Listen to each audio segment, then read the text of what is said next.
thoughts and ideals transcend to all of humanity all across our world. So while he may have been born in Cuba, his thoughts reside in all of us. The beauty of José Martí's work can perhaps be seen from a small English translation of one of his writings from 130 years ago. And I know I won't be able to do justice to narrating this translation, but I must attempt to do so to help set the stage for the wonderful remembrances that we are all going to be fortunate to hear from our friends here today. In 1891, José Martí wrote, "I have a white rose to tend. In July, as in January, I give it to the true friend who offers their frank hand to me. And for the cruel one whose blows break the heart by which I live, thistle nor thorn do I give. For them too, I have a white rose." Now, this poem for me is an embodiment of all that José Martí stood for, and what I truly believe is something that all of us must stand for. Stop looking at people as friends or enemies, but rather to see them all as the humans that we are, equal and therefore deserving of equality, solidarity, and a peaceful existence. It's so heartwarming that these thoughts are shared by not just a few, but so many people all across the world, many of whom have joined us here today to share with you their thoughts on José Martí and the ideals that he propounded. I thank the Embassy of the Republic of Cuba here in India, and especially the Ambassador, Oscar Martínez Cordovéz, and the Deputy Chief of Mission, Juan Carlos Marcos Sanchez, for helping us bring all of you together. To be joined by so many friends from across the world, from Canada to Ecuador, to Mexico, to Cuba, to France, to Africa, to America, to India, in spite of the time difference that separates all of us, it's just heartening to know that these ideals bring us together.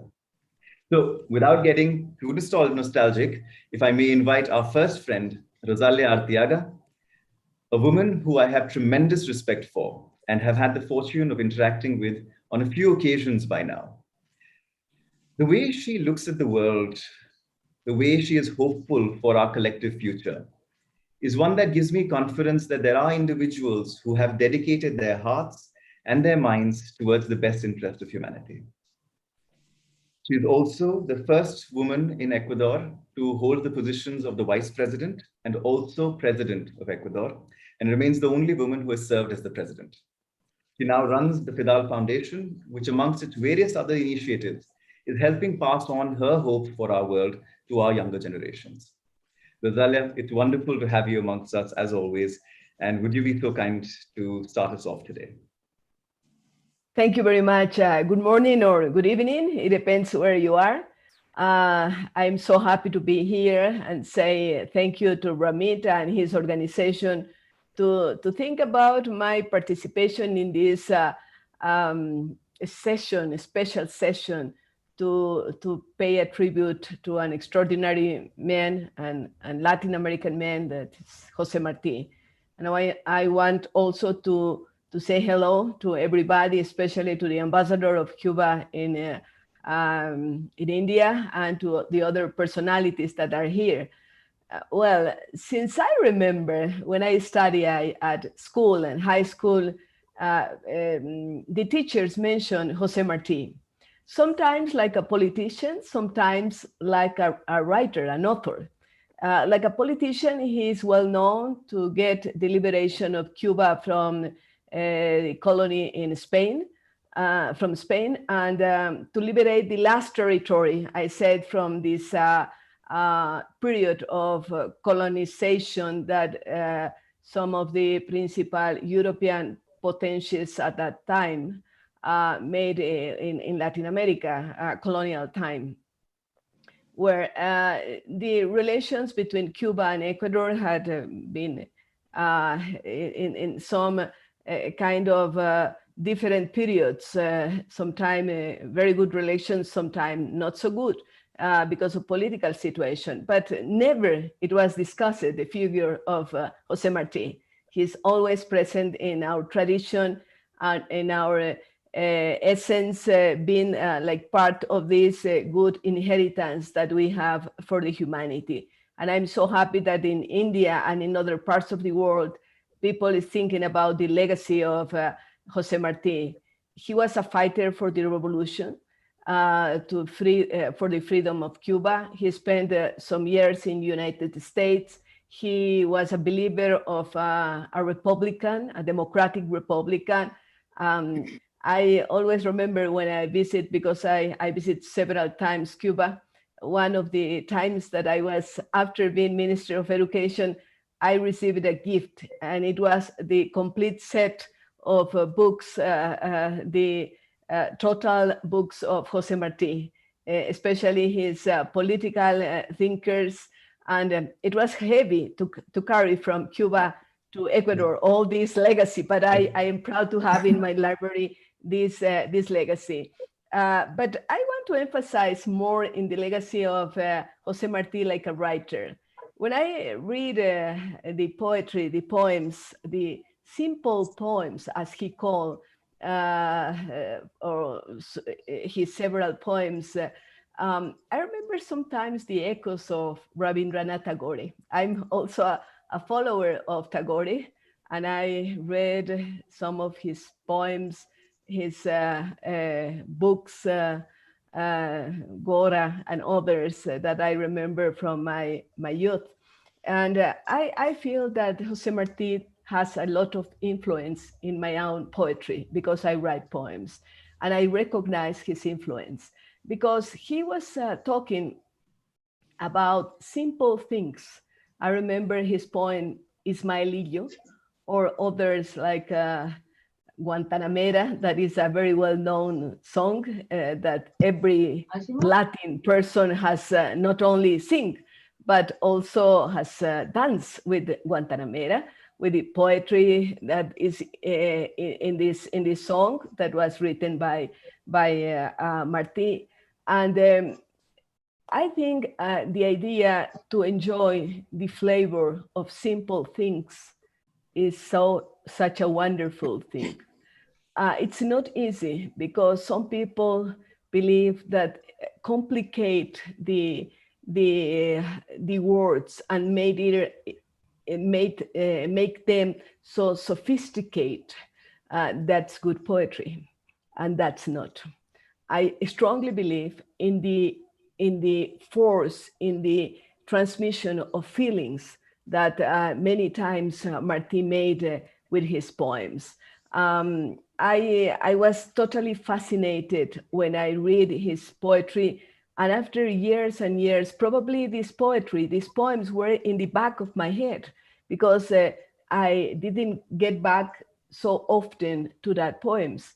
But when I wrote a poem to my daughter, Manuela of 12 months, when she was 12 months, some of the people that read the poem says, oh my God, you had a lot of influence of Martí. And I didn't think at that time that it was true, but the years goes on, and yes, I go back to the poems, and I feel that it is an influence, and I recognize it as it is an influence of the thoughts and feelings and fight of Martí in every citizen of Latin America, because he was a dreamer. I remember also the one when Martin Luther King says, I have a dream. Well, Martí had a dream for the freedom, for build strong countries in Latin America.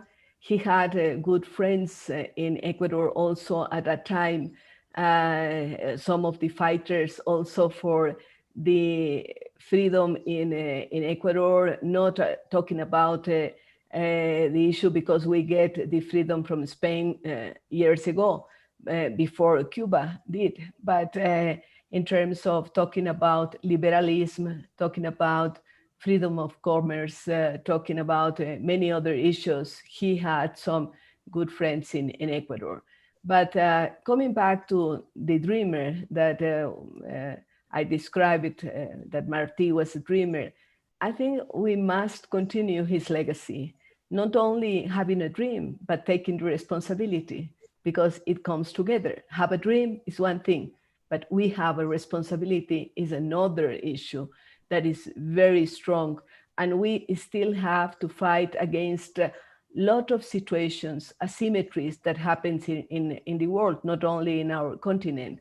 These last days, I had been fighting for a dream. I was proposed to be the General Secretary of the United Nations, and I was proposed by a group called Forward that has headquarters in London. And they are dreamers, they are young dreamers that are trying to fight to open United Nations for civil society and open it also for women, because during the 76 years that it lasts United Nations, never happened that a woman had been the General Secretary, only men, only men. Then I am a dreamer too, and I'm thinking and fighting and taking the responsibility, because it is nowadays we have other fights, of course. Coronavirus, I'm so sorry about what's happening in India these last weeks with all the casualties that happened there. And we have other fights to give peace to every part of the planet. We don't have a world war, but we have different wars in different parts of the world. And we also have climate change, that is probably the biggest fight that we have to do in common, all the citizens of the world, because we are in the same boat and we have to confront it together. It's not possible for one state say, no, we are not participating in this fight. No, climate change doesn't ask if one want to participate or not. We must, and we must do it in a responsible way. Well, all this, I think, is part of the legacy of Martí. His thoughts, his dreams, his way to behave, his activism all around the world, but especially thinking in his island in Cuba. He was born in Havana, and he never forget that. He never forget, because he could be a very successful personality, like happens with Gandhi. When Gandhi was a student and get his degree of law in England, in UK, he could stay there, maybe feeling well and a very successful lawyer. But no, he wanted to go back to his roots. Then I think there are similarities between the big leaders of the world. It's not something casual. It is not something that we only think in a moment. But if you study the personalities of Gandhi, of Tagore, of Martí, of, in our situation, Eloy Alfaro in Ecuador, that I think had some kind of contacts with Martí, they are fighters, but they are dreamers too. And I have to tell that first came the dream. First is the dream. First are the thoughts. First are the writing that you can do. And after it comes the responsibility to put on practice all the dreams and all the rights that you made, probably in a silent place, trying to focus what is the better for the world, but what is the better for our world, that could be an island or could be the planet. When I think about the planet Earth is like an island. All the globe is like an island in the middle of the sky, with all the other planets and galaxies and everything. If you use and abuse the resources that you have in this island, call it planet Earth, you are lost. We are lost. It is the same that happens in other islands that is part of the territory of Latin America.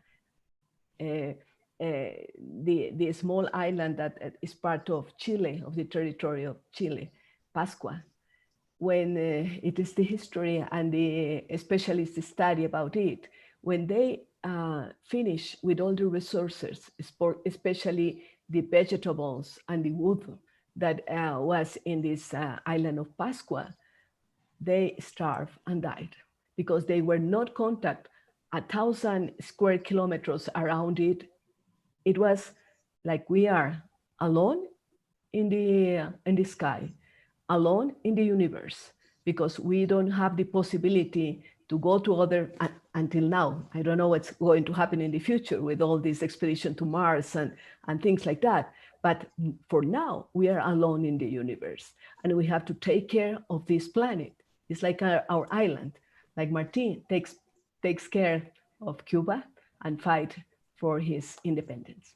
Thank you very much for listening to me this first thinkings about it. Thank you. Thank you so much, Rosalia.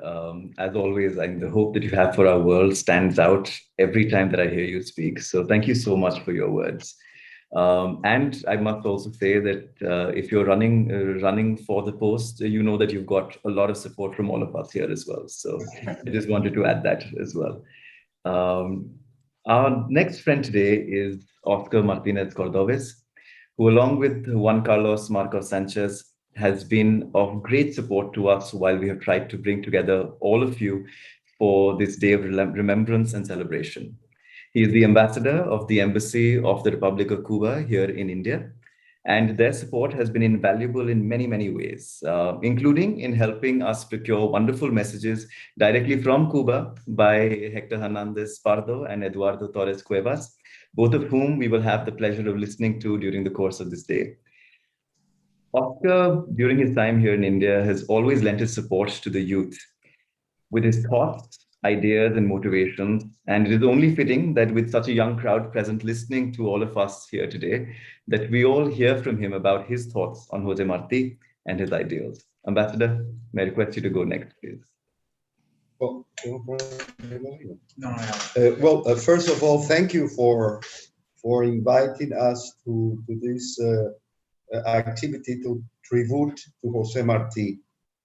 But before I read some words or some lines that I thought it was better to have it written because of my English limitation, I want to transmit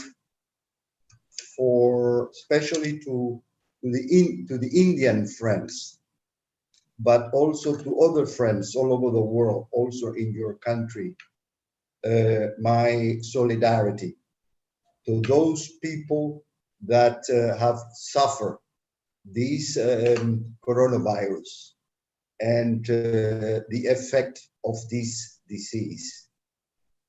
And especially here in India today, that we see this cyclone storm that is running from the south to the north, and that brings, of course, also many problems.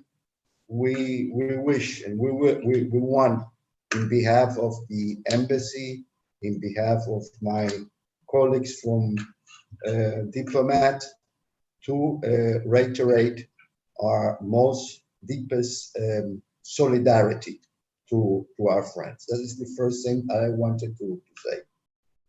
Second, I want to thank very much Ramit Singh for this opportunity and for this idea to organize an art of exchange of ideas and thinkings about José Martí. I think that that gives the possibility that other friends, especially here in India, but also in other parts of the world, they can hear, they can learn the legacy and the thought from one of the most universal Cuban, José Martí. I was during the exposition from the vice president, I was thinking, look, I have traveled because of my work in many countries in Latin America. And in Latin America, everybody talks about Martí. Everybody knows Martí. In every capital, you have a statue from Martí. You have school with the name of Martí, like names from Bolivar and from San Martin and others, leaders from that time. But interesting is that I have been also in Africa and in other countries in Asia, and you find a lot of persons that belongs to clubs of persons that talk, write, and teach about Martí.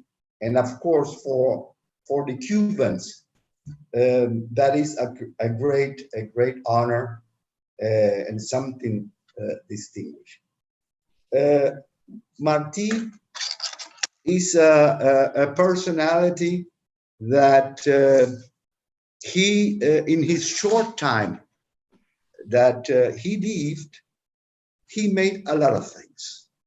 One of the most important things is that I think he managed, or he wrote about many issues, about many topics. And of course, the main topic that he wrote was about Cuba, about the struggle for independence, the independence fighter, but also he wrote many things in this world. I think that the Martian work becomes a very relevant to the present and the future of the new generation, and especially to the people of Latin America, in order to understand the urgency of Latin American unity and the principles that must be rectors in this region. Martí warned the challenges and the threat that our region will face in the 19th century and which still prevail today, shows the validity of his thought. The apostle requited through his ideology and work a conception of struggle and unity that he still has much to contribute. Some same to the issue related to the proposal of creating a Latin American consciousness. Undoubtedly, the figure of Martí has a high significance and influence for the thinking in Latin America, especially in the continental union based on universality, democracy, equality, friendship, responsibility, tolerance, will, ethic, spirituality, demonstrated in his prolific work. His writings are a call for joint action for Latin America. It should be noted his phrase, "We talk about the people and not the peoples," because it seems to us that only one is given, from Rio Bravo to Patagonia. That is the feeling of Latin America from Martí. The main objective for which Martí fought were independence, sovereignty, the creation of an important republic with all and for the good of all, as well as the union of all Latin America. Martí also defended the rights of indigenous population and highlighted the peculiarity of Latin American countries, which make them all, however, a common cultural origin, different, what our actual leaders say and call the equality in the diversity. Latin America was the central object of his political and intellectual activity, to which he devoted part of his literary intellectual activity. and creation. In his work together, there is a liberation from Latin America essence and integrity. He was a propagandist of these ideas and fought with energy and positions that departed from these values.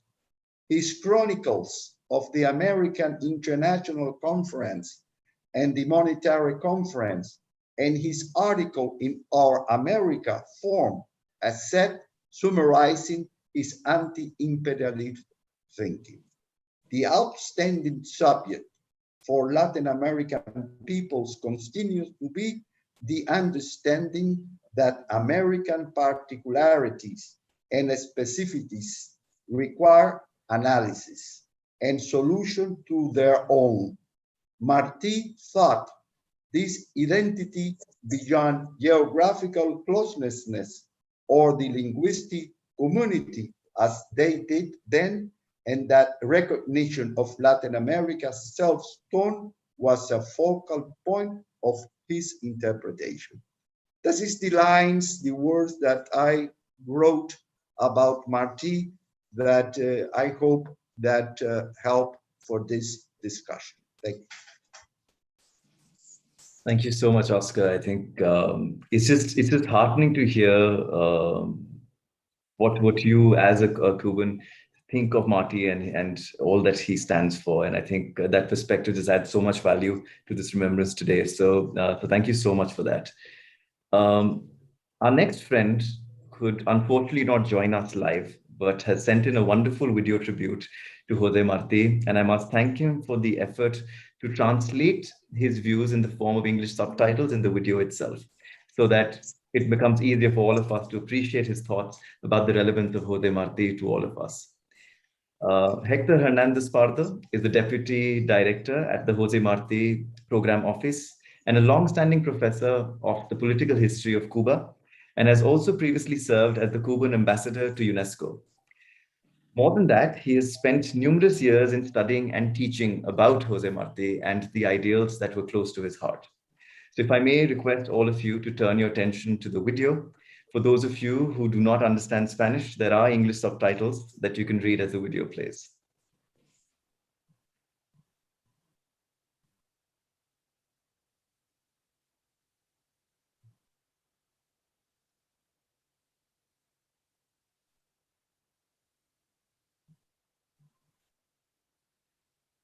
I think we'll have to, I'm not sure whether we can hear the sound, so I think we'll have to work on that, please.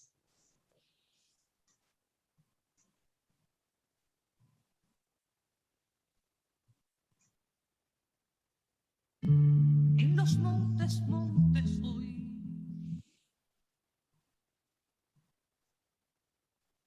Buenas para todos y para todas.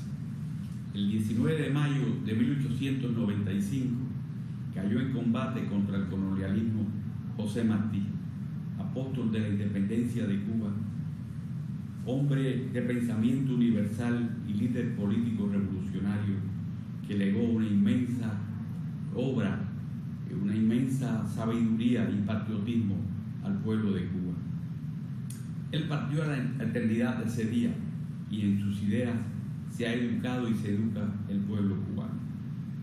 En los momentos más difíciles de la historia nacional, el pensamiento martiano, su vida, su obra, han servido de inspiración a lo mejor del pueblo para salir adelante.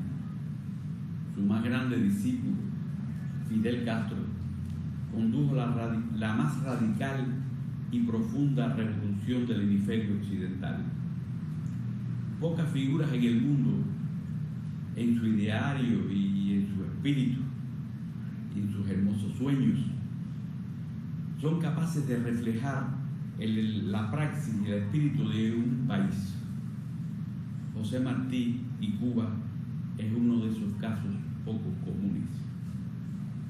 Él afirmó en el alma nacional el amor a la patria, al ser humano, sin distinción de raza, religión ni género, el valor de la amistad, de la solidaridad, de la justicia, de la libertad, de la independencia y de la unidad, y puso en el centro de su lucha el bienestar y la defensa de la dignidad humana.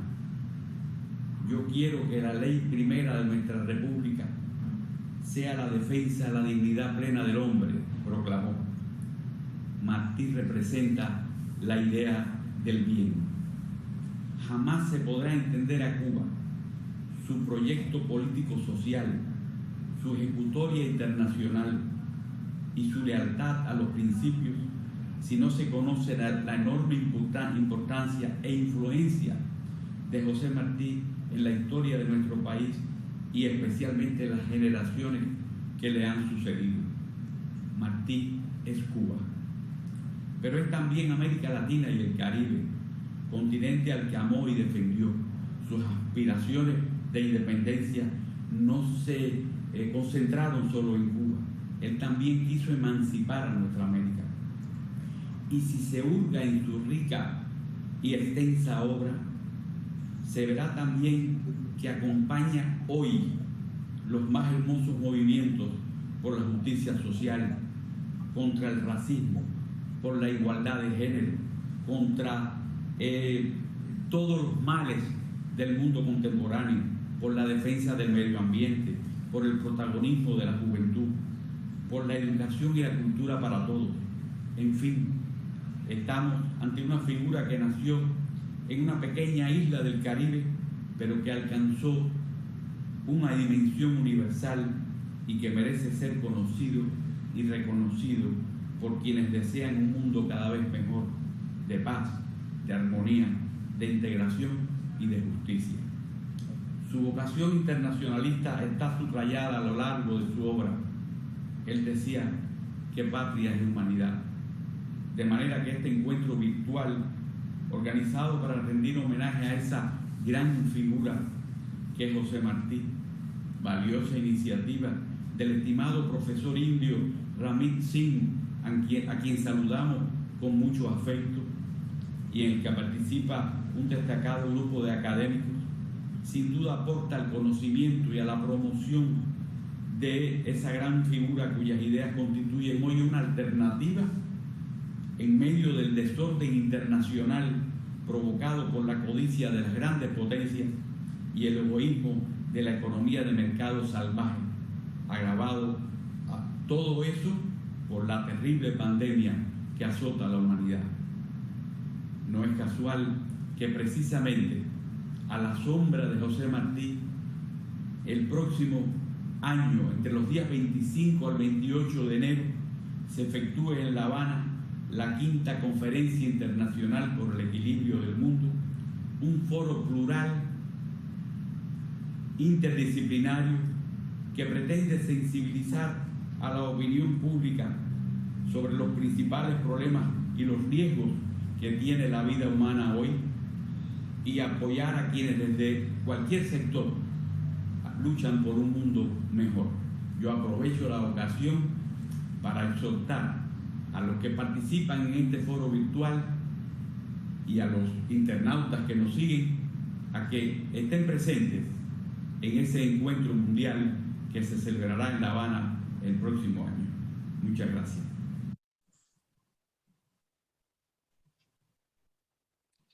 For those of you who have the ability to visit Havana in January of next year, I'm fairly certain that Hector's invitation would be one that you would find great value in.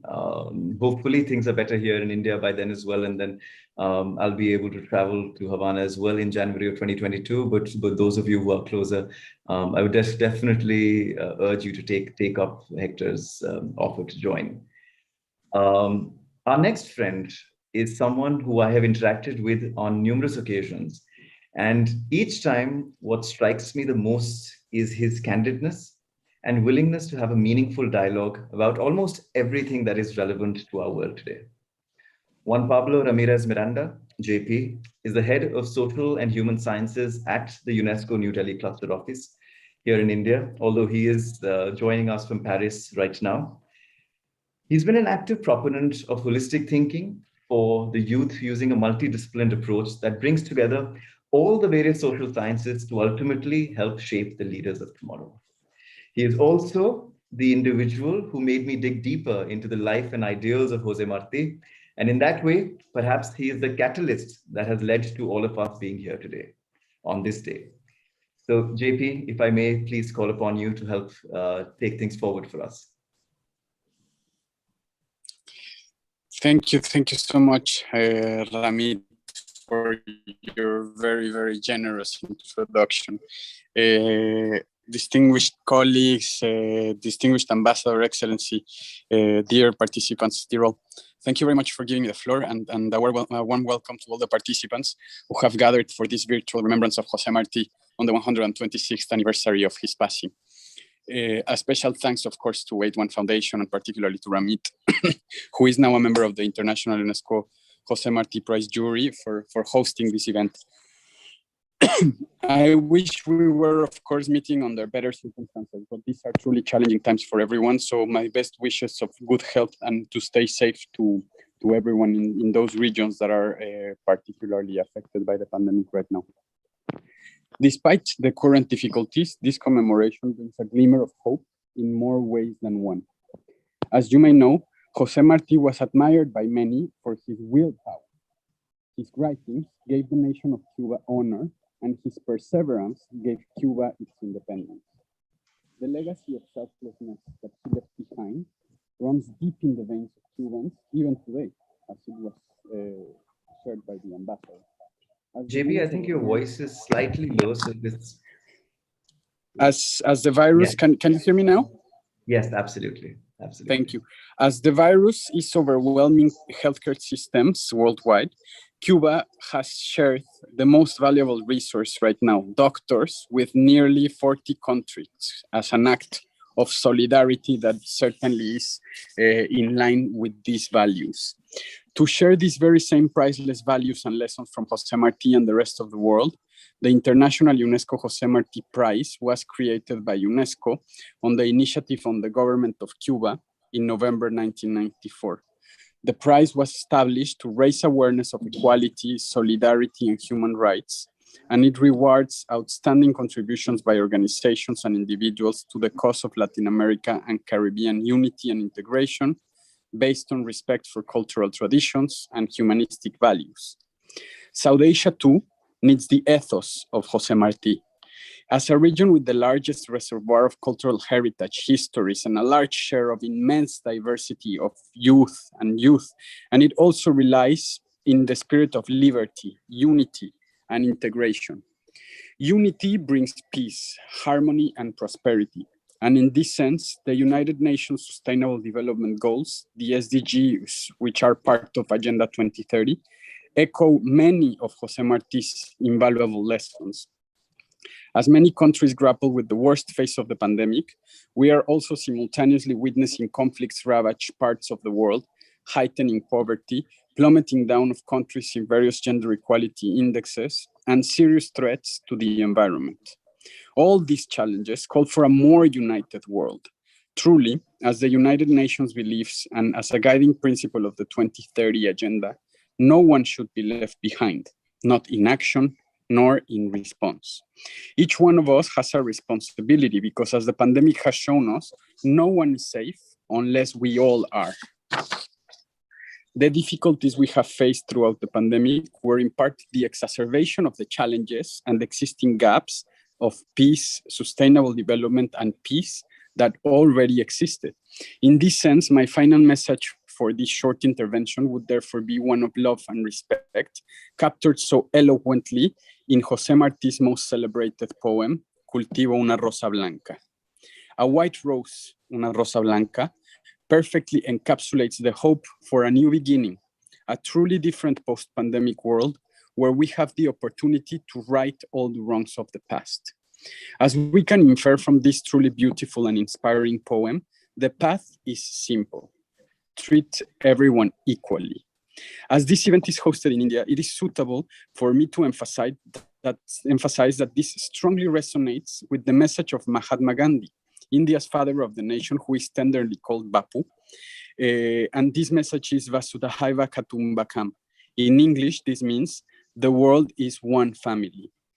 I trust our dialogue and reflections strongly resonate today in India and around the world, And I end with the hope that José Martí's message of celebrating the spirit of oneness will help us all navigate not just the difficulties of the pandemic, but also other challenges in life, so we can join hands to build a safer, peaceful, and resilient world for today and for generations to come.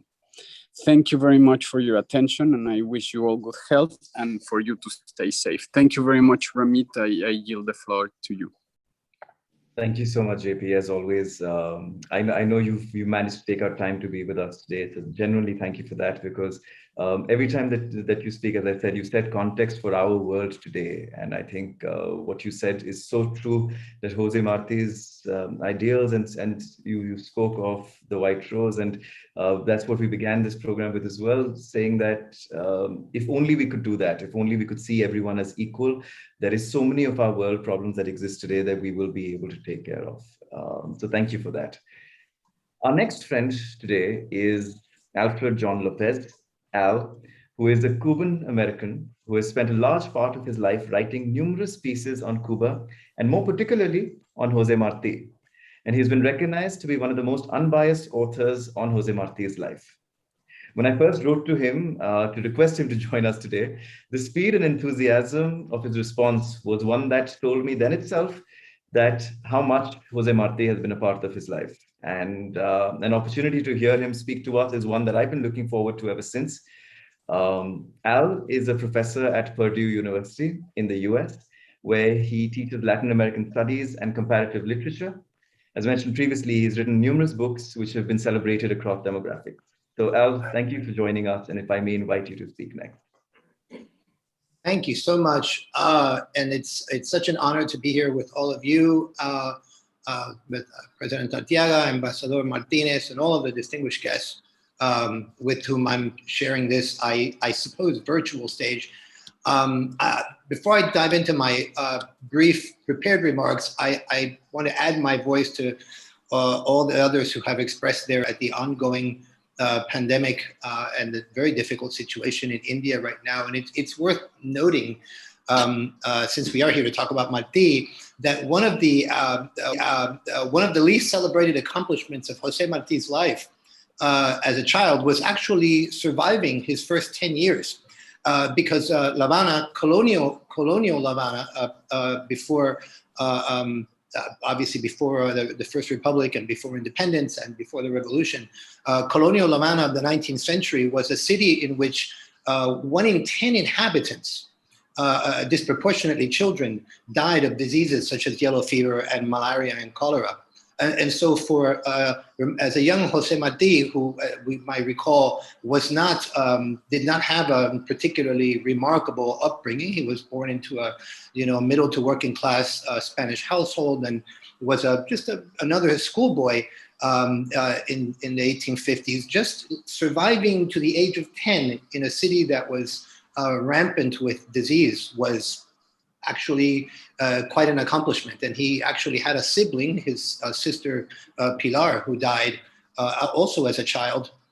It's not clear her exact cause of death, but it was common. It would not have been a surprise for her to have died from yellow fever or malaria. So these are the kinds of worldwide sort of global concerns that are still with us today. But anyway, to my prepared remarks, I'm pleased to have been asked to help commemorate this event, this solemn event, I would add, in the history of Cuba and Latin America, and indeed all of what we have come to know as the Global South.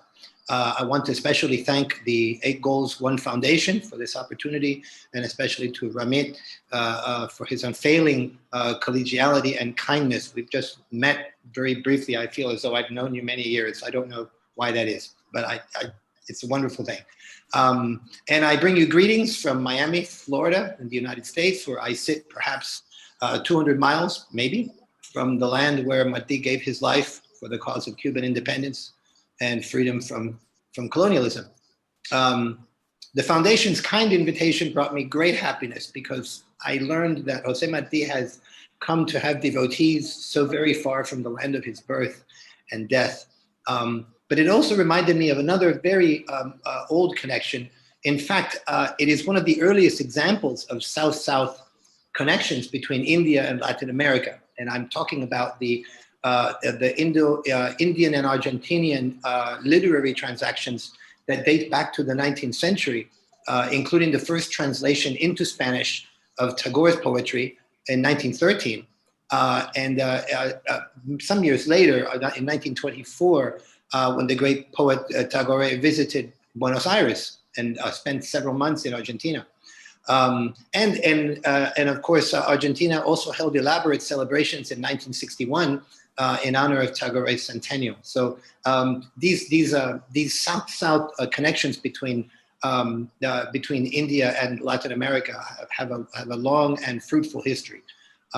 So here we are, Indians and Latin Americans gathered together to honor another great poet and great thinker on the occasion of his death in battle on the field in his beloved Cuba on this date in 1895.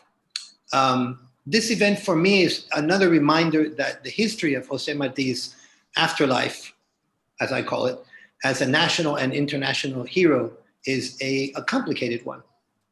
Really, anyone who has written about Martí, especially since the 1930s and especially since the revolution, has written in the shadow of his great myth and his great iconic stature. And so as a scholar, my only real choices have been whether and how to engage the iconography and the mythology.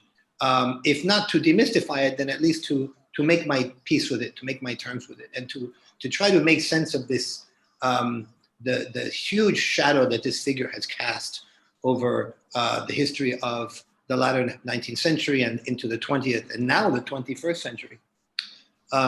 Some of you will know my biography of some years ago in which I attempted to present as accurately as possible Martí's life and work in the context of his own times.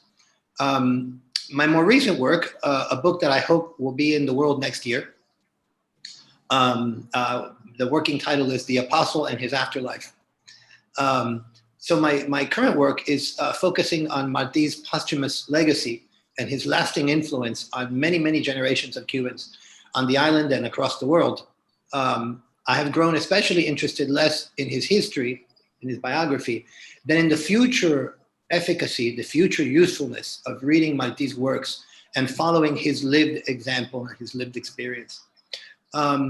Although the new book is not going to be a memoir, it does also explore my own life of engagement with Martí.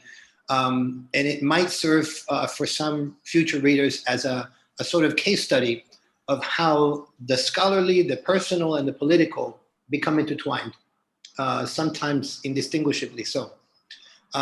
Because I too am inescapably a product, not exactly a representative product, but a product of the many ways in which Martí's life and works and iconic image have shaped, in ways both obvious and not so obvious, the lives of untold millions of Cubans on the island and away from the island over the past 126 years. So one reliable measure of Martí's enduring influence on the hearts and minds of people around the world has been the immense volume of writings produced about him since his death in 1895. It would be an absolute fool's errand worthy of Borges, if you know the story, La Biblioteca de Babel, the Library of Babel. It would be an impossible errand to present a bibliographically comprehensive history of writings on Martí. I believe it was 1887 when the French scholar Paul Estrade published a bibliography of Martí-related works, criticisms and so on, that encompassed over 12,000 volumes. I'm sure that by now that number is close to 20,000. So the study of and devotion to Martí as an iconic example of liberation and leadership has endured through every stage of Cuban history, from independence to even up to the post-Obama era. It has encompassed studies in dozens of languages and countries, from the lands where he lived and he died, to across the Atlantic to France, Germany, the former Soviet Union, Russia, and now happily to the land of Tagore and Gandhi and Nehru. So in the brief time that I have left, I would like to bring to this group's attention a premise of which the living Martí was very, very aware. Namely, that the revolutionary cause with which his name is forever linked was fought at least as much with letters, paper, writing, as with bullets and machetes. As a writer himself, Martí was keenly aware of the crucial role that his public writings and his gestures played in the advancement of the revolutionary cause. So in a January 1892 letter, Martí urges fellow revolutionary Ángel Peláez, and if you forgive my translations into English here, he urges his friend Ángel Peláez to, quote, publish to Cuba by every opening, wars advance upon paths of paper, unquote. This letter to Peláez makes an excellent example of Martí's thoughts on his public image as a living example of transparency, equality, and democratic civilian rule. In it, Martí encourages his fellow revolutionary to engage the arena of public letters in which he had fought his entire life. Quote, we must seize this opportunity to compel the public's attention and use it to advance our revolutionary ideas, unquote. This gesture sums up Martí's entire life's work. Writing was always his weapon, whether it was in combat with enemies or as a persuasive rhetorical tool among his friends. This idea of writing as a weapon, which was very much on his mind as he wrote to Peláez, also led more or less directly to the founding of Patria as the revolution's official newspaper a year later in 1892. But writing as a weapon can only be as effective as the ideas in whose name it is deployed. In the opening sentence of an article called La Crisis y el Partido Revolucionario Cubano, The Crisis and the Cuban Revolutionary Party, which appeared in 1893, Martí declares that, quote, houses raised upon foundations of paper are brought down by any passing wind, but the wind, defeated, beats in vain against the house that was raised like the trees from deep roots, end quote. This public statement would seem to contradict Martí's private assertion that the war moves ahead on paths of paper. But what it truly means is not some postmodern disconnect between language and meaning, but something more simple, that writing is inconstant and unreliable, but ideas have true and enduring power. So it is the ideas of Martí and the example of Martí that is the most important thing to follow here for me. In one of his last essays in 1894, called The Recent Language of Certain Autonomists, Martí again opposes paper to the power of truly revolutionary ideas. Quote, what are such bits of paper worth then against armor such as this, the armor being ideas? Again, Martí publicly affirms the strength of revolutionary ideals over the indeterminacy of mere paper, of writing that lacks the underlying solidity and power of ideas and ideals. And what were those ideas, those ideals for which Martí lived and fought and died? I think all of us here, regardless of our particular political or ideological orientations, might broadly agree on what those were. An unwavering devotion to the right of every nation and every human being to define for themselves the meaning and direction of their lives and their place in the world. It is this dedication to self-determination so long denied the nations and peoples of the colonized global South by long histories of coloniality, and even today in the machinations of the global neoliberal order. To read Martí today is to feel again the power of his ideas, of his prescience, of his continued and indisputable relevance into the 21st century. It has become ever clearer to me in my years of reading and studying Martí that much of what we recognize today as defining the global South, from the intervention of a hegemonic North and the marginalization of Southern nations to the potential and the desire for horizontal South-South solidarities as a force against Northern dominion, was already defining Martí's work 75 years before Bandon.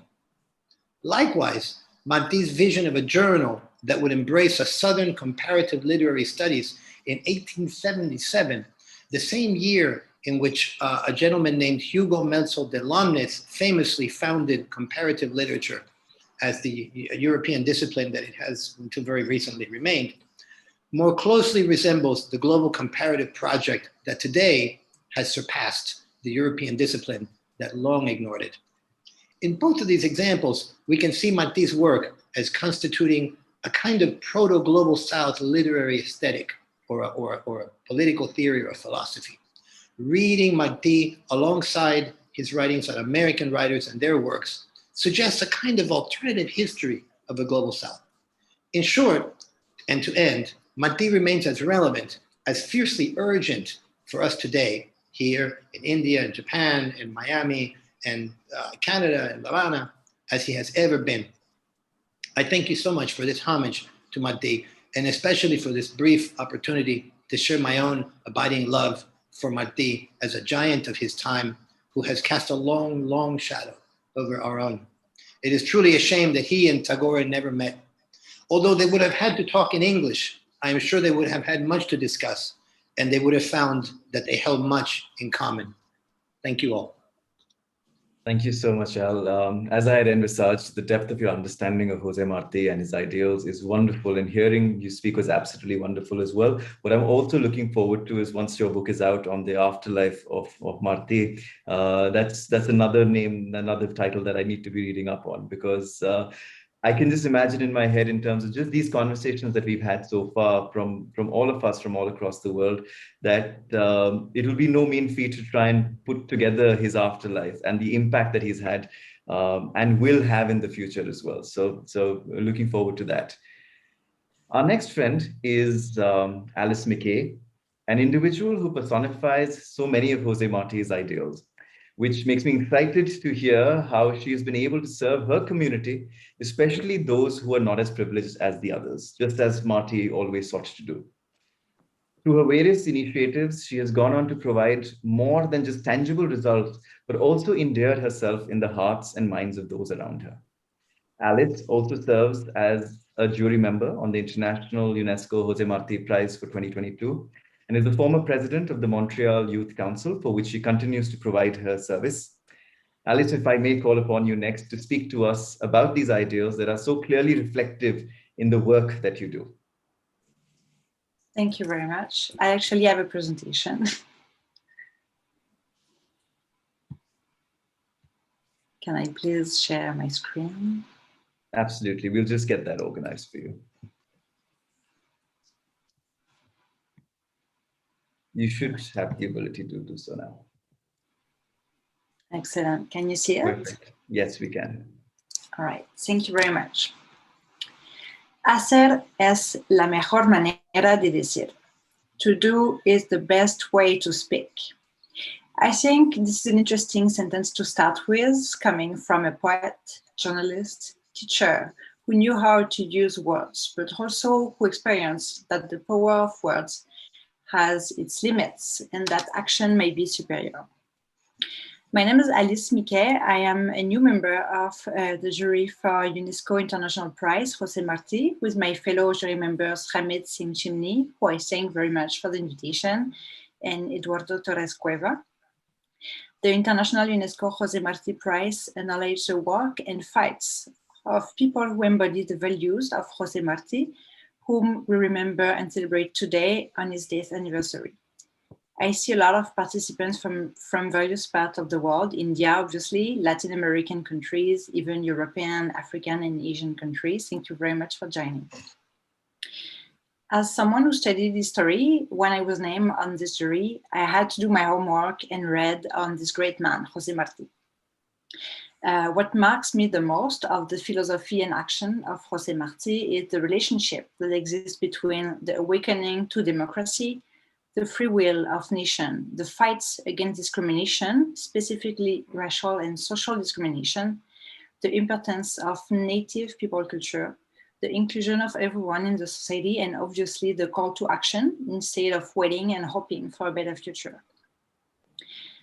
As I am humbly at the beginning of my career, and I have not been studying José Martí for long years, like our other guests, I will share with you how the same values had and still have an influence on my life, both in my civic engagement and my professional career, that are mostly at city level, which I believe are the reason why I have been named on the José Martí jury, and how small action in the everyday life can lead to a greater society.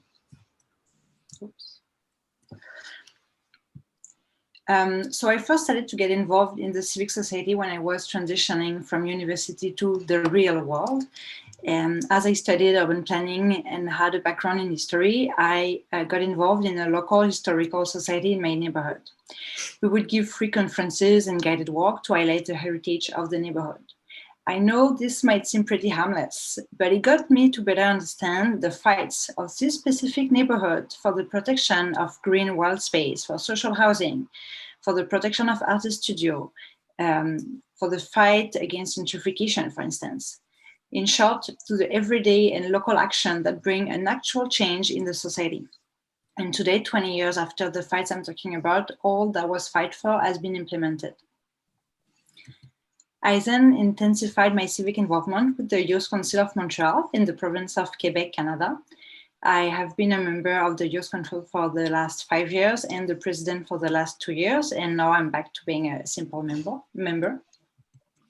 The Youth Council of Montreal was created almost 20 years ago. Our role is to advise the city of Montreal, both politicians and the administration, and we do so by conducting research on various topics that matter to youth or affect youth, and by giving the City of Montreal recommendations on how the city can take steps to improve on these topics.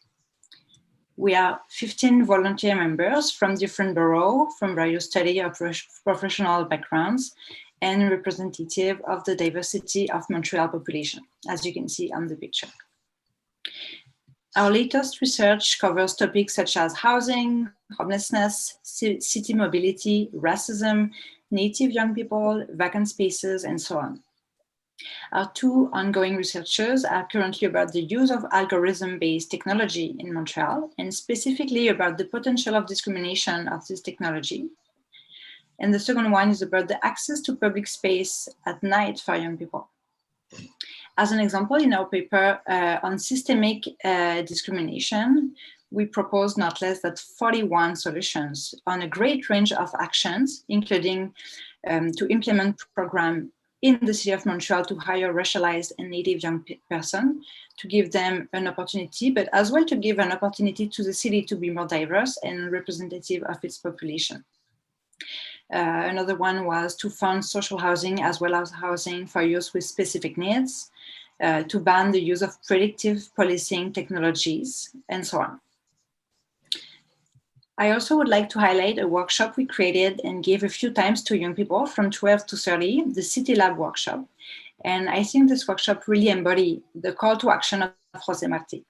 Here's how it works. So it's an interesting interactive workshop where we submit to the participant an actual issue that they observe at the city level. It could be air pollution, access to culture, local economy, name it. We educate them about how the city functions and what are the city tools and mechanics. And then we bring them to formulate a change they wish to see. And the most important is we show them the great range of tools they have to influence the city in order to see this change happen. This range includes to communicate with their city councillor or mayor, to get involved in a non-for-profit organization or local initiative, to demonstrate in the street, to vote, and even to run for councillor and be elected at the municipal election. So it's a very, very great experience to see young participants being empowered in believing in their own ability to improve the society. And as would say Martí, not only to speak about it, but to do it. If you want to follow us, a few links. Now I'd like to speak a little bit about my actual paid job, which I'm really grateful as it embodies also José Martí values of inclusion.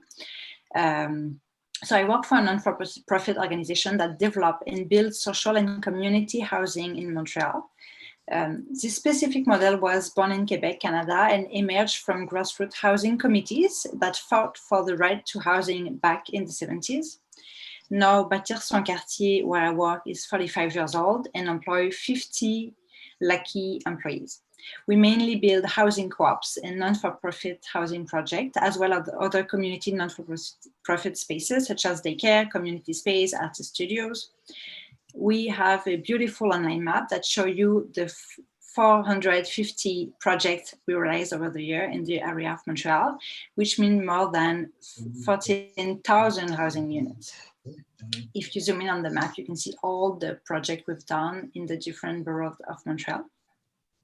And as a short example, one of my projects is to recycle this abandoned public bath that has been vacant for the last 30 years in Montreal into 23 housing units for a non-for-profit organization that supports Native women in need in Montreal, where they will be able to have their own apartment for them and their children, and benefit as well from support from the staff of the organization in order to rebuild their lives.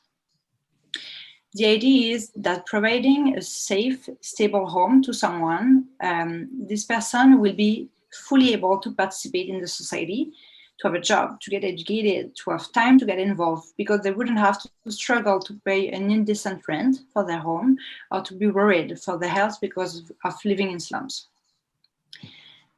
As a conclusion, I would like to highlight that everyone has a great range of tools, and it could be through volunteering, through political action, through journalism or art, through your job, to participate to build an inclusive society following José Martí's value. Thank you very much. Muchas gracias. Thank you so much, Alice. And thank you for reaffirming to us that the ideals that José Martí stood for continue to be relevant for the actions we need to take for our world today. And all it takes is for individuals to stand up and walk the path like you are doing as well. And especially the way I personify these ideals in terms of the workshop that you do is the way I heard it was just bringing people together and making them collaborate, right? And I think that's really also what José Martí did for all his life, to try and bring people together for collective action and for collective good. So thank you so much for all the work that you do, Alice, and for sharing that with us.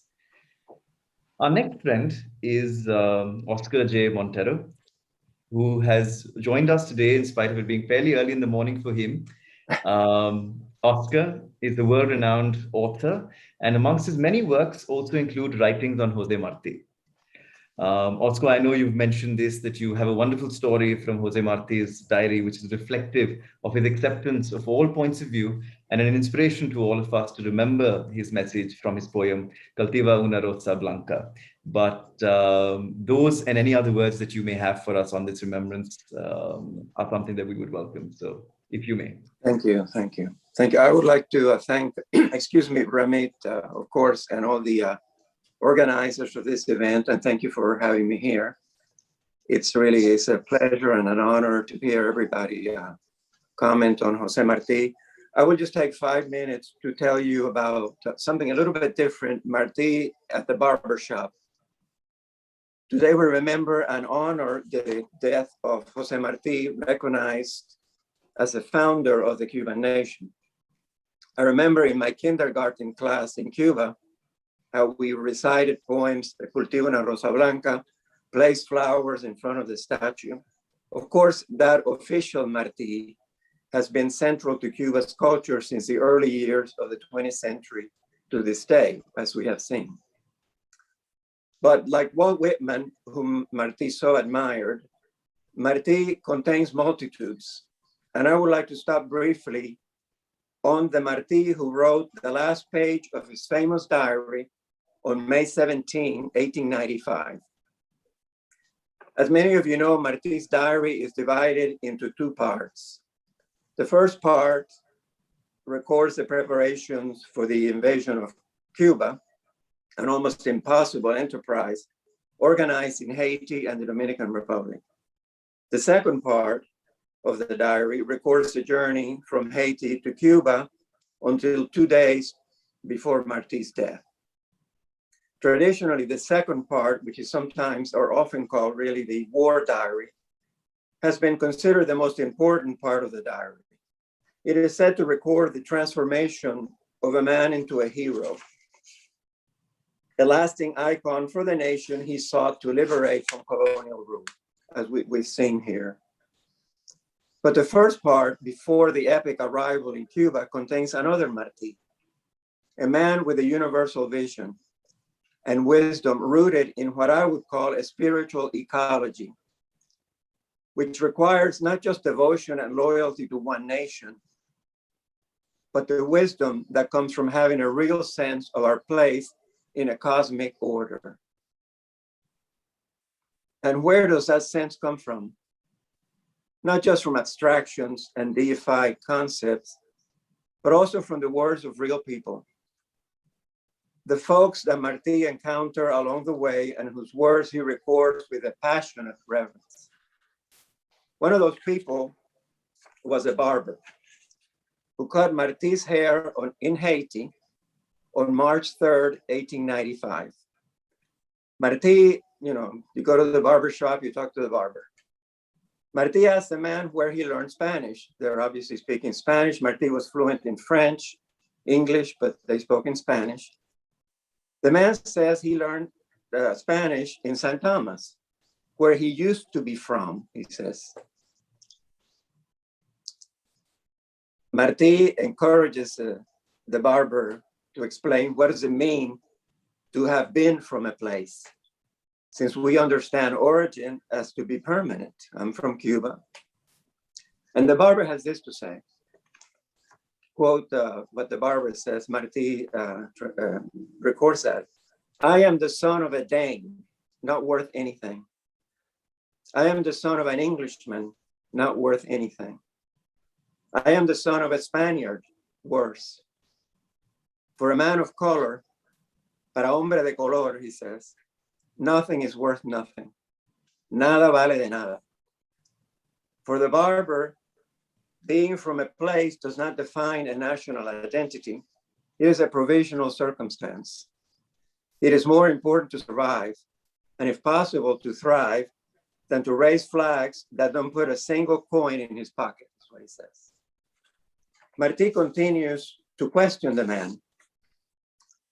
So you don't want to be Spanish? Martí asks. The barber sums it up this way. I don't want to be Cuban, nor Puerto Rican, nor Spanish. The subtleties of national identity are the province of privileged white men, and the barber is not among them. It is remarkable that in the midst of an epic struggle to liberate his patria from colonialism, Martí records the contradictions expressed by the barber without a word of judgment on his part. He leaves us instead with a lasting portrait of the man, the eternal barber, he calls him, with a straw hat pushed back on his head, perfumed curls on his forehead, and slippers with stars and roses. Martí is headed for an epic battle for nationhood where he will lose his life, as we honor here. Yet he also weaves into this tapestry a powerful portrait of a man who is a human survivor, just like the rest of us. Thanks very much for your time and for having me here. Thank you so much, Oscar, for that. And I think to remind us of the humanity of Martí at the end of the day, right? And I think it's that story just embodies what all of us need to do in our world today, seeing the amount of friction, unfortunately, that gets created between the various sides that we end up choosing and picking. But to remember the fact that all of us are human, to remember the fact that everyone has a voice and each voice must be heard, even if it may seem contrary to what you're perhaps trying to say, because at the end of the day, everyone is together. We are on our planet together. And that message also, from my perspective, in terms of everything that José Martí has said, is something that transcends his time. And as you've wonderfully put through what you have said right now, I think I did not know of this story. So to know of it then puts things in so much greater perspective, and my respect for him just grows as so much more. So thank you so much, Oscar, for this. Thank you. Thanks. Our next friend is Rishika Sharma, who is also another example of how José Martí's ideals have a cross-cultural and intersectional reach. And when they find their way to motivated individuals, they can lead to tremendous good for all of us.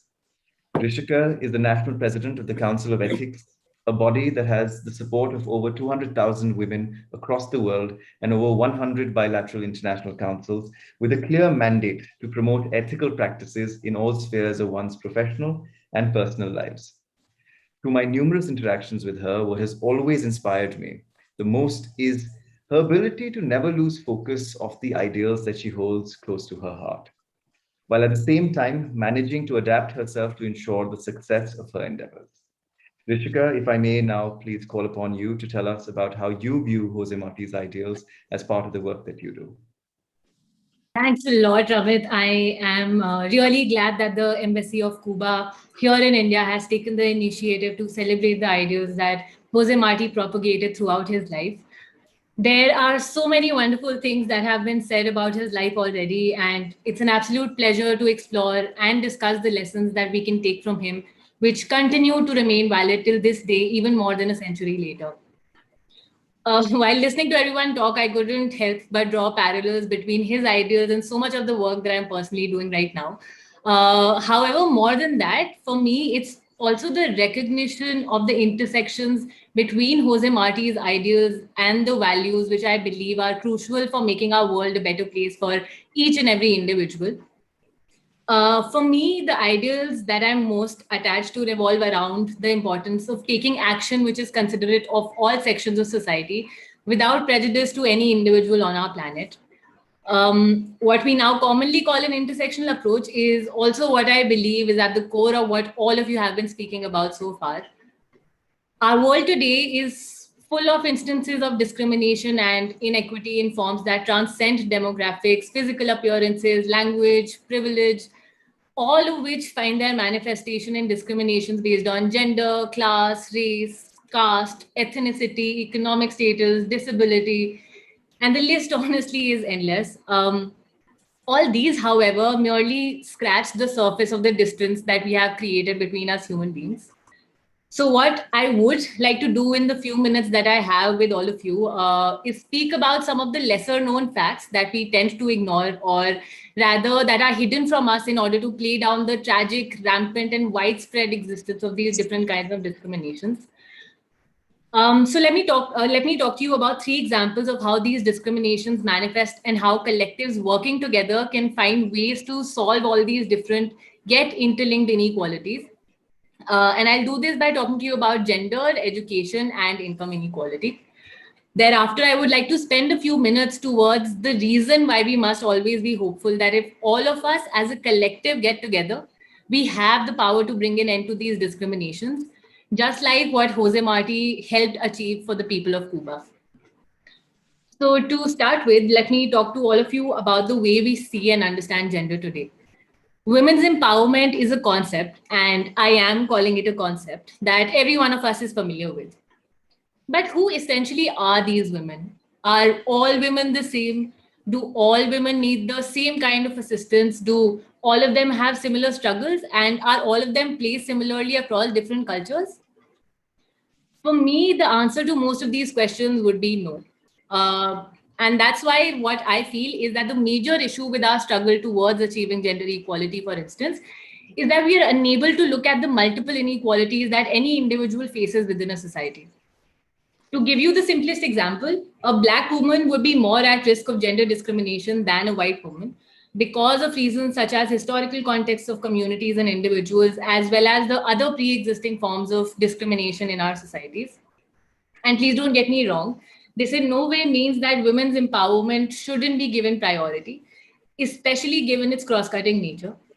What's important is acknowledging the non-linear ways in which discriminations get perpetuated within societies, and thereby moving away from homogenizing individuals or communities.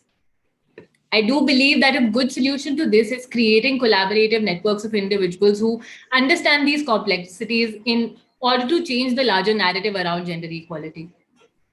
One thing that is really inspirational about Jose Martí's ideas is his focus on the importance of collectives.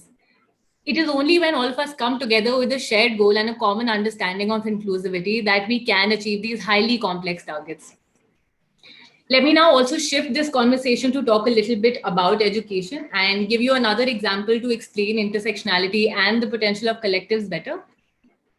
Since education is also something that Jose Martí felt very strongly about, I would like to explore how we can incorporate these concepts of non-linearity and social justice, especially when we are talking about education. Taking India's example, in the past 1 year, we have seen a widening economic and digital divide between the students who come from good income households and those who do not have access to even the most basic of necessities. As COVID hit India, most school classes shifted online, leaving a large section of students out of the discussion on education. At present, our education system is dealing with different kinds of issues.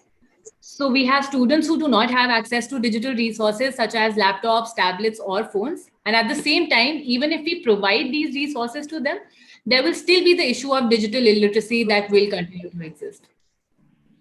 It is, in my opinion, important to take into consideration those who fall at the margins of margin while taking decisions that will invariably have an impact on them as well. Collectives, and more importantly, individuals within these collectives, need to be sensitized towards these inequalities and realities so that they can use their privilege to make space for those who are always left out. I do believe that if we can achieve this, then we can find not just one, but multiple solutions for each of these different types of discriminations. One solution to the digital divide, for instance, could be a recognition of the importance of community and peer learning. Community learning not only has the potential of bridging this digital divide, but also focuses on the importance that should be given to human-driven learning. Peer learning helps make education more fun and thereby has the potential of ensuring the quality of education. But at the same time, it also develops and facilitates socio-emotional learning, which I do believe is essential to create such inclusive collectives. What is also important, I believe, is that all of us start taking responsibility for each other to truly create a world that takes care of everyone and leaves no one behind. Finally, let me also talk to all of you about another form of discrimination that is so common that it often becomes invisible to all of us, that is income inequality. Not so fun fact is that the world's richest 1% have more than twice as much wealth as 6.9 billion people across from our world combined. The unequal distribution of income as well as resources is no secret to any of us. We know that the people in power, especially the abusers of powers, the people who have access to such income and resources benefit from our compliance and obedience. The reason why people who are in power remain to be in power is the fact that people who are not in power rarely stand up against those who are. If we collectively demand an equal distribution of wealth and resources while keeping equality at the fore, it will be possible for us to create a new system which does not function on this huge divide between the rich and the poor. A more practical example of how this could partially be achieved would be us as a collective giving up on our convenience. So for instance, if we stopped using e-commerce platforms and instead bought things from our local shops, it would invariably have an impact on the sales of big e-commerce giants, thereby minimizing the risk of wealth accumulation by those at the top. And of course, one individual making this change will not be the solution to the huge issue of unequal distribution of wealth across our world. It will have to be the efforts of collectives who will need to come together to stand up against those in power and collectively refuse to blindly conform to the rules set by them. Finally, and to conclude, what I am trying to put forth is that the kind of world that José Martí envisioned remains to be as relevant today as it was over a century ago.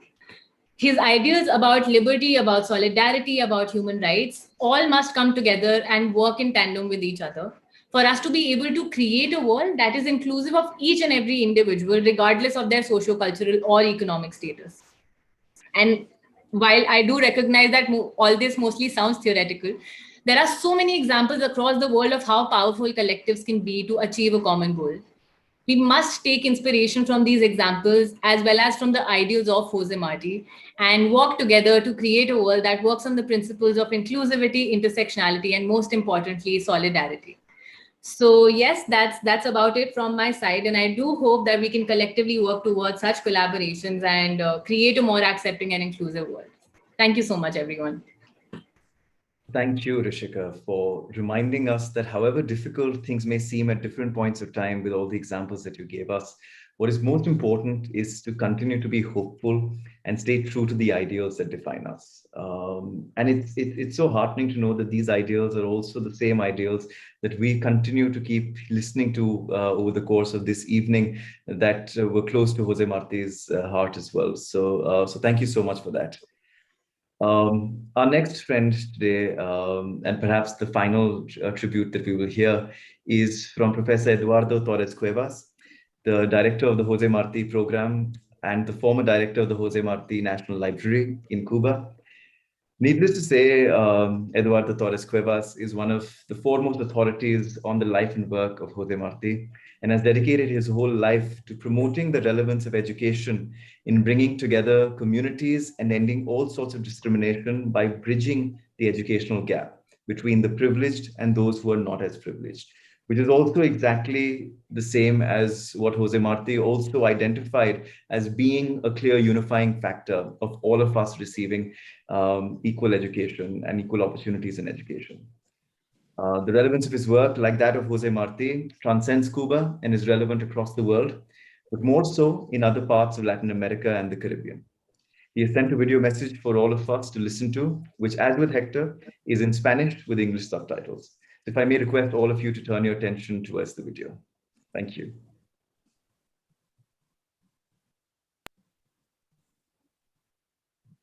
Yo vengo de todas partes y hacia todas partes voy. Arte soy entre las artes, en los montes, montes soy.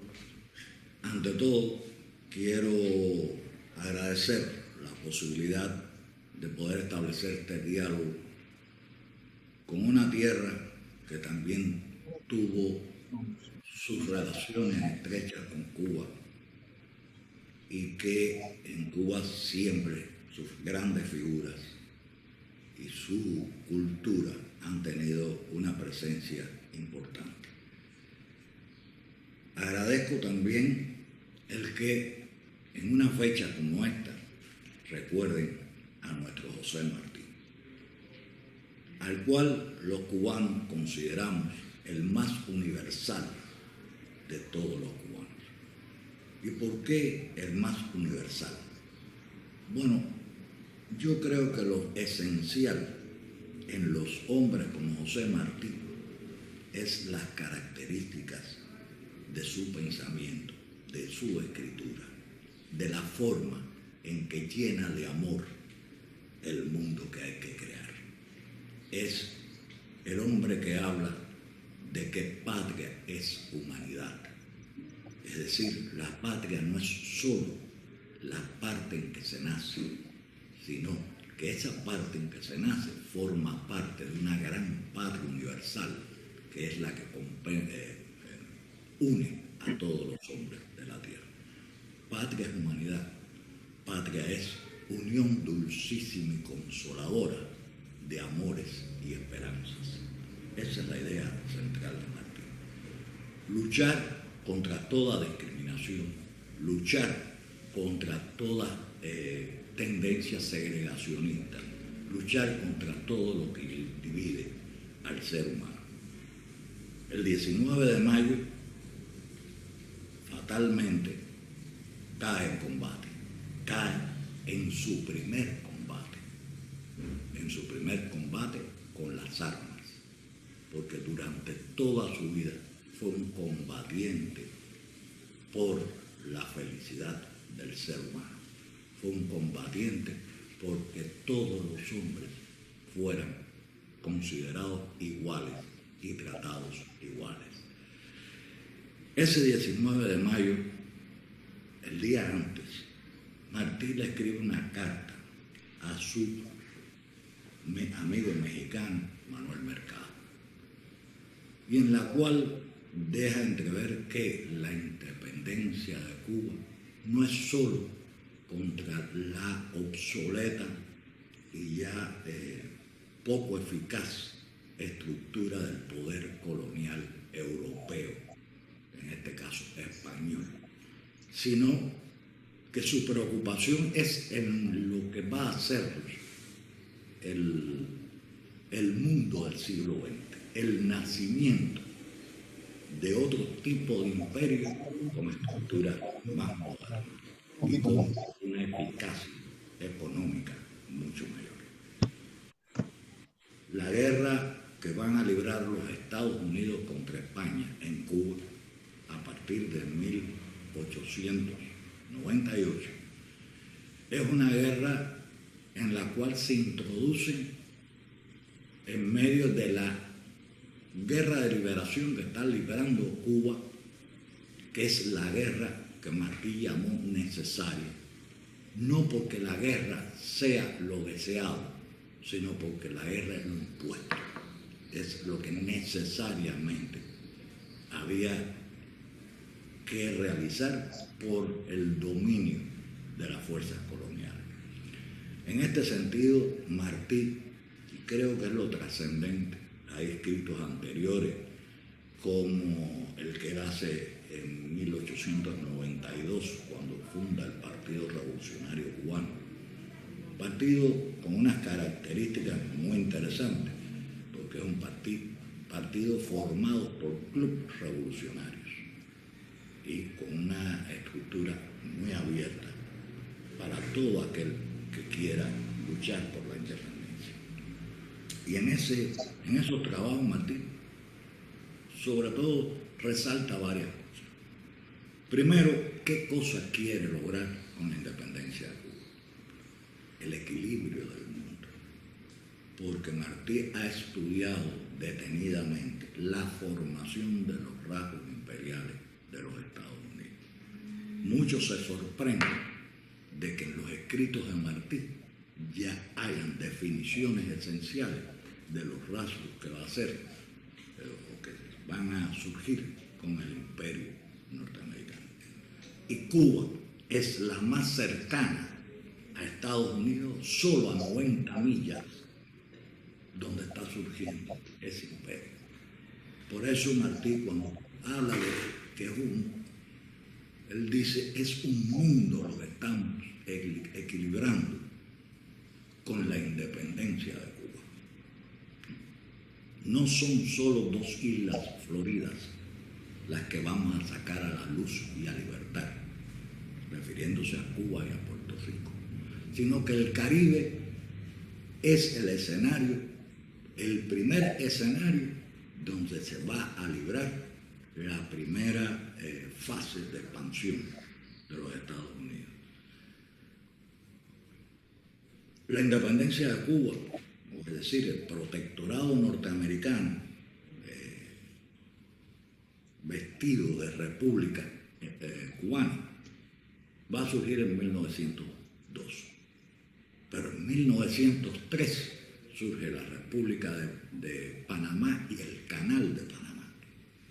Y ese canal es el que une la potencialidad del este norteamericano con el Pacífico. Y en esa guerra de Cuba es donde se apoderan de las Filipinas, que es su puerta al Asia.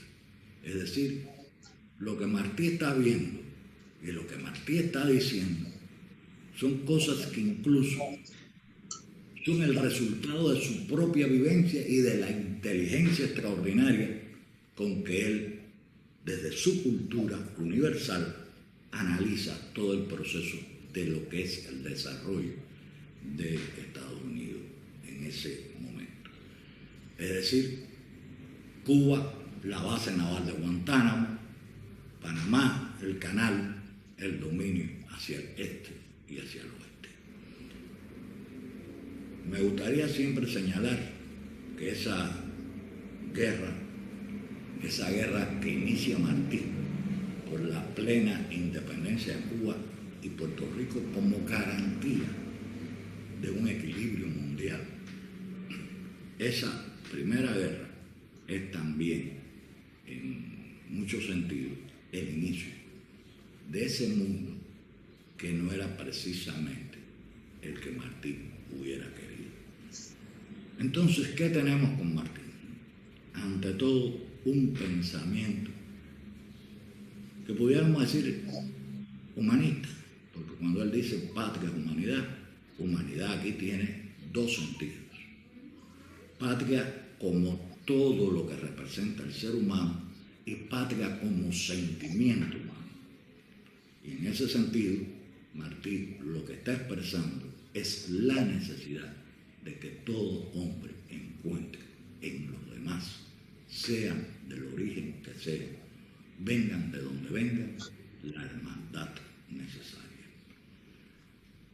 Que hoy ustedes se reúnan para hablar de nuestro y de vuestro Martí, creo que es un gran momento, creo que es un gran inicio.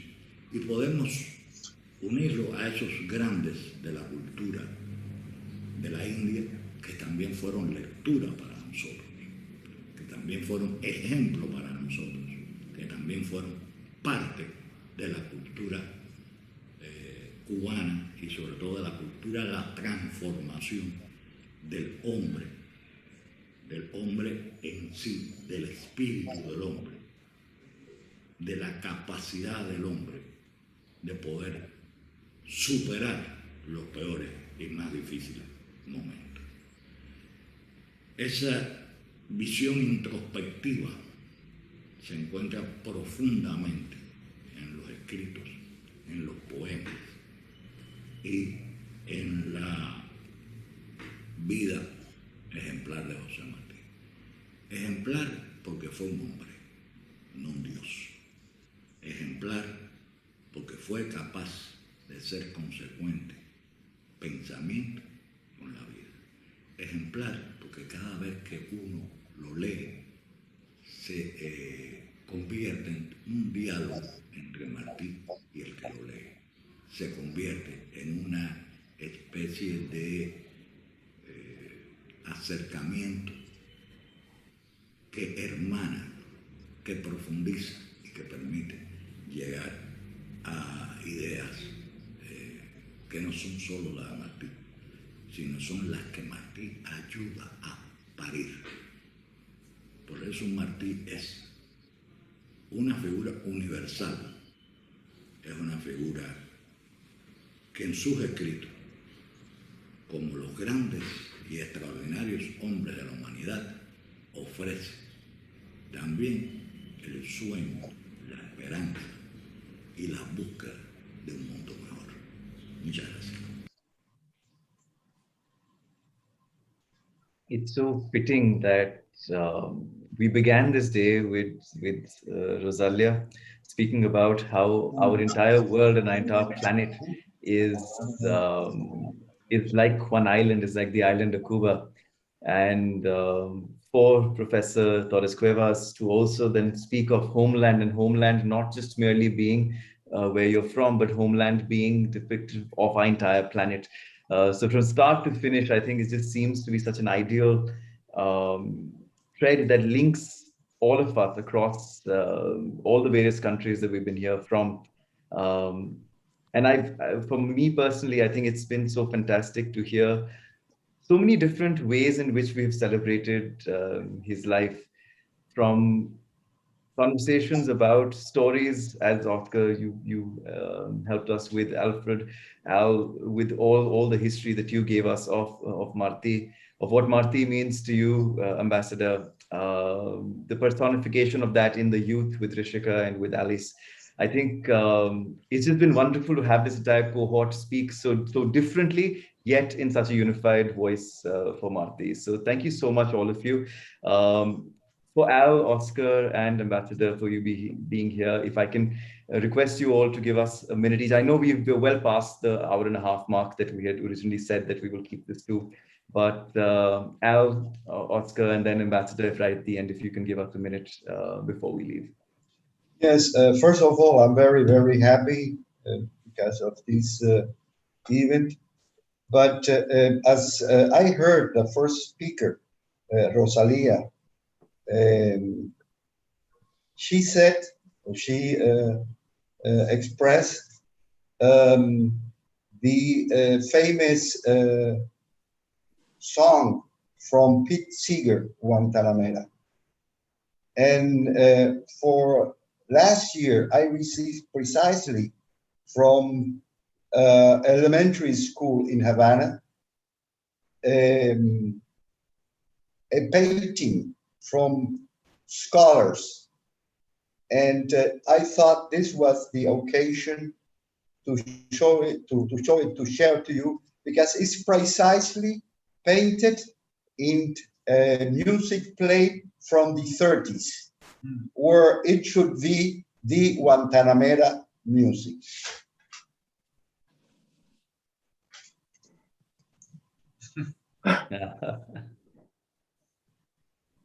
Fantastic. Nice. Okay, thank you. Thank you. Thank you so much, Ambassador. Al and Oscar, if you've got final words. Certainly, it strikes me listening to all of the various comments and all of the many homages from all these different parts of the world. One of Martí's greatest talents. We think of him as a writer. We think of him as a scholar, as a political thinker. You know, one of his really under acknowledged qualities was that he was a master coalition builder. This is not a skill that he had early in life. In fact, those of us who follow Martí's biography know that in his first years in New York of attempting to build a revolutionary movement, he actually ended up alienating many potentially important collaborators. He by the middle of the 1880s, when he was roughly 30 years old, he had fallings out with several of the people with whom he would come to be inseparable in the revolutionary movement years on. So it was later in life, within those following years, that he sort of became this master builder of coalitions and this person who was able to create from these very different threads and sometimes very conflicting groups with very divergent interests. He was able to build this almost impossible machine, this political and fundraising juggernaut that was able to overthrow a colonial power. And he was able to unite an exiled community, exiled communities, plural, because they were in Florida, where they were in New York, they were in Jamaica, they were everywhere, that had for many years been limited by backbiting and mutual mistrust. And he accomplished this not by attacking or humiliating his enemies, but by emphasizing the common ground and the common interests that all the stakeholders would have. It was not very different from the ways in which we talk about the 21st century CEOs in a corporate environment. This is someone whose job it was to bring all of these divergent people to the table and not just make everyone feel included, but to actually make everyone included. It's not a skill to be underestimated, and it's one that enabled. To put it another way, Martí's genius would have come to nothing without this very canny ability to build solidarities and coalitions across divergent groups of people. And so that's what I would end with. Thanks, Al. Oscar, do you have any final thoughts before we leave? Yes, I think on the one hand, Martí, if you're new to Martí, particularly for the young people who are interested in him, as Alfred would say, and the bibliography is forbidding in a sense. I mean, there's no way that you can undertake it. Many people have tried, and they just add their own thing. But at the same time, I think it was Rosalia Arteaga who said that it's also Martí is very simple. So to go to and accessible, there are translations in many languages and so on, but just to go to the simple verses. The simple verses is really it's part autobiography, it's visionary, and it's short. So that would be those two Martís.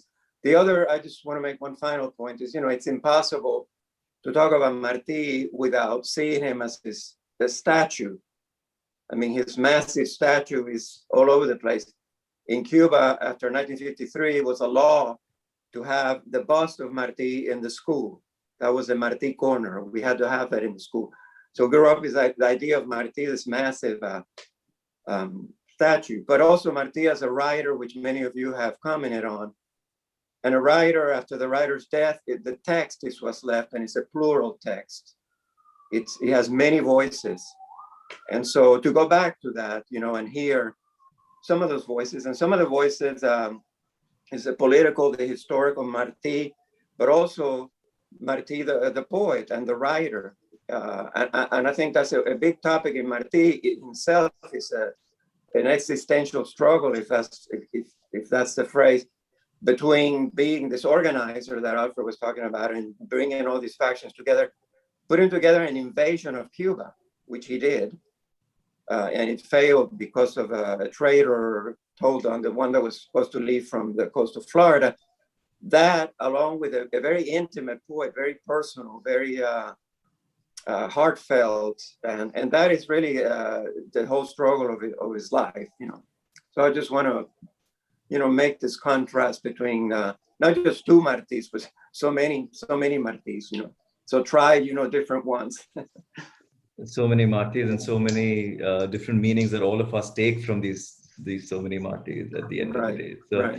So thank you to everyone who stayed behind right till the end. I know we've gone over our time, but I'm glad that we did, because I think all of this was extremely important. And it's been great for me, frankly, to be listening to these wonderful views. And I think hopefully all of us will agree on the fact that